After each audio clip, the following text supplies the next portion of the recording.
Please welcome Skift Research Manager, Varsha Arora.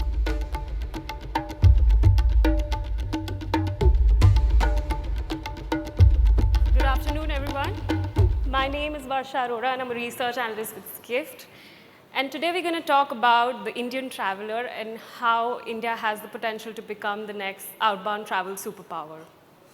So I'm going to touch on the organic opportunities that India has. We're going to slightly touch on the challenges that we are facing, and then we get on to the major trends that we are seeing which will help advance India to the superpower status. So let's get into it. Now, if you have to make a recipe of an outbound travel superpower, what are the key ingredients that you will require? One is, of course, the volume. You'll need a big helping of volume. Then you're going to add in some spending capacity, that's the money. And then you sprinkle in some good global position or geopolitical stature. And then, since we're talking about India, obviously, we've got to spice up the dish and throw in the catalyst, which is the Indian diaspora. And we believe that India has all the right ingredients, all the raw ingredients to become the outbound travel superpower. India is the most populous country, as everyone would know, but the key point is that it has the largest youth population in the world. Its average age is around 29 as compared to China's 37, which makes it a prime, obvious target market for travel. We know India is getting richer, and as the GDP per capita increases, it just pulls up the outbound tourism expenditure. And as we see the projections for India, the black line is bound to go up, and with it, the orange line will just pull itself up, which is the outbound tourism expenditure. And we know that India is getting on the center of the world stage, and we can see it in the growing number of diplomatic posts that the country has. Now, what it means for travel is that the world becomes more accessible for Indians. We used to have visa-free access to around 46 countries back in 2015, and that number has gone up to 77 already. And then, of course, Shah Rukh Khan had to be included in the presentation. We've been seeing a lot of videos. So, I mean, the Indian diaspora, right? That's the key soft power asset that the country has. It's the largest diaspora in the world that we're talking about. It's the most spread out. It's influential, the most influential and richer than any in history.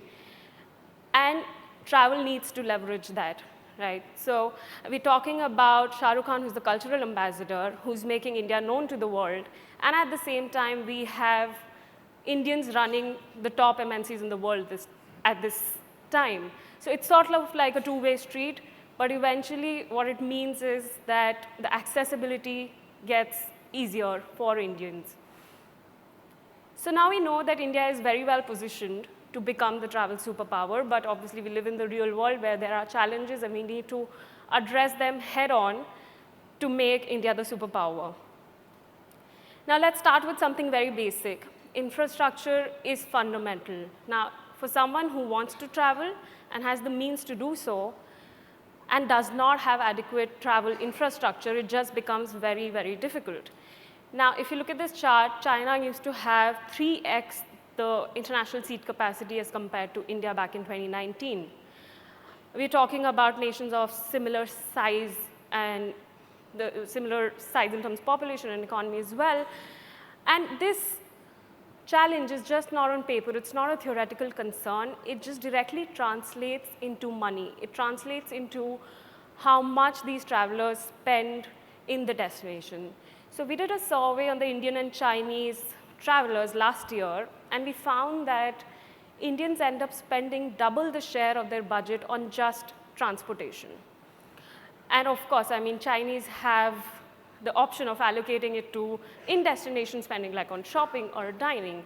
So that's the kind of disparity there is. And it just, with this chart, it just becomes even more pronounced when we talk about the outbound trips as a percentage of population.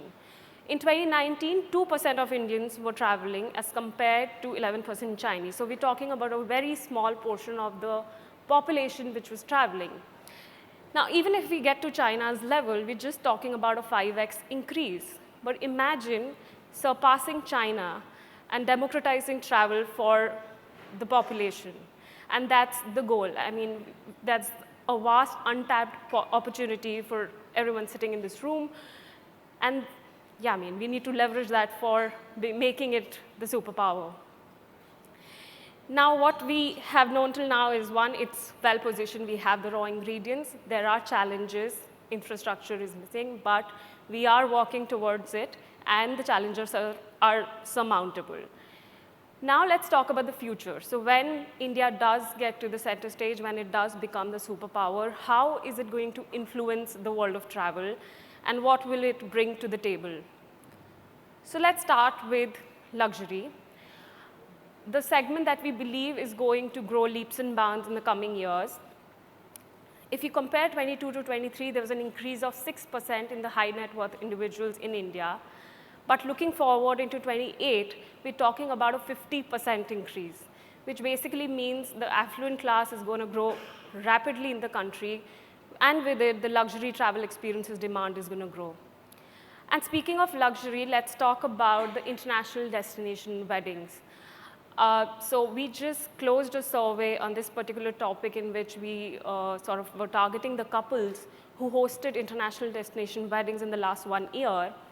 And we found that the average spend on such events is around 1.8 crores. And this is a big number if you compare it to an average Indian wedding budget, which is just 15 to 20 lakhs. So there's a lot of money. It's a lucrative market. And if you look at it, it's sort of a ripple effect. It's not only one travel supplier who's benefiting out of it. It's actually a wide array. And just to put this in context, we recently went to Morocco for our Skift offsite. And we happened to go to the Palace Hotel, which hosted an Indian wedding. And the staff just told us about the whooping amount of revenue they made out of that wedding.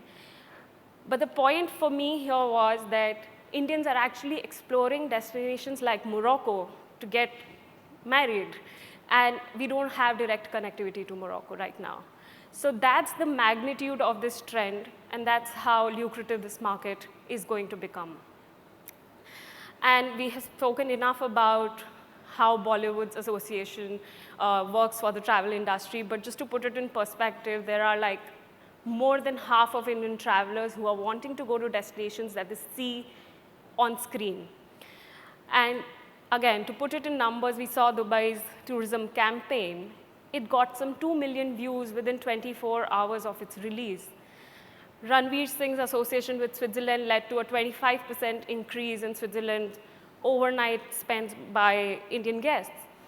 So it's huge, the kind of influence. I mean, till date surprises me on how Indians are intrigued and inspired to go to Switzerland based on DDLJ, which was released 30 years back.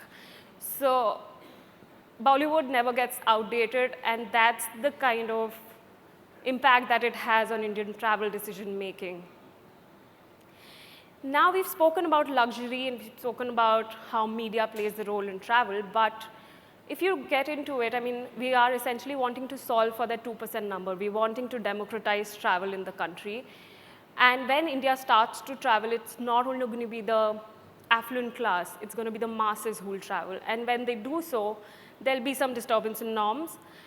And I mean, they will be basically looking for non-traditional offerings. And a very good example of it is Airbnb, which is again a non-traditional mode of accommodation.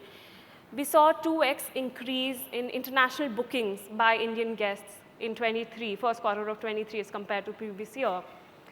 And if you get into the demographics of it, if you compare the demographics of Airbnb guests versus the India population, you will realize that more than half fall under 40 years of age, which is indicative of a broader trend wherein the younger generation is wanting to experience something new, something unique, something offbeat. And in fact, not only unique or offbeat, we are also talking about a personalized and a very convenient journey for the Indian travelers. We know how tech-savvy Indians are. I mean, most of us have witnessed the digital payment boom. That was a recent phenomena. India in 22 had the highest number of real-time digital payment transactions. That says something about how quick the uptake of technology is in this country. And not only about the digital payment part of it, if you look at AI, which is sort of the latest phenomena in the industry, 45% of Indians are already using it to plan research and book travel as compared to just 8% in the UK. So the onus lies here in this room on most of you to actually innovate and cater to this population which is sort of very advanced as compared to Western economies when it comes to picking on technology. So, I mean, I'm just going to quickly wrap up and just sort of recapitulate the highlights here.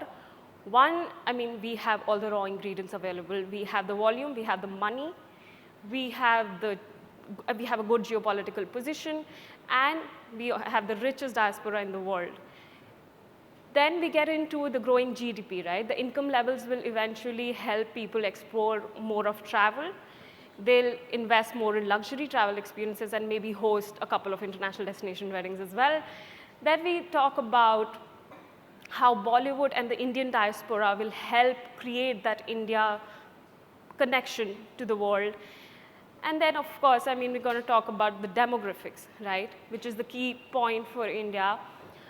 It just makes it an obvious choice for travel suppliers, and we've seen it in the demographics of platforms like Airbnb already.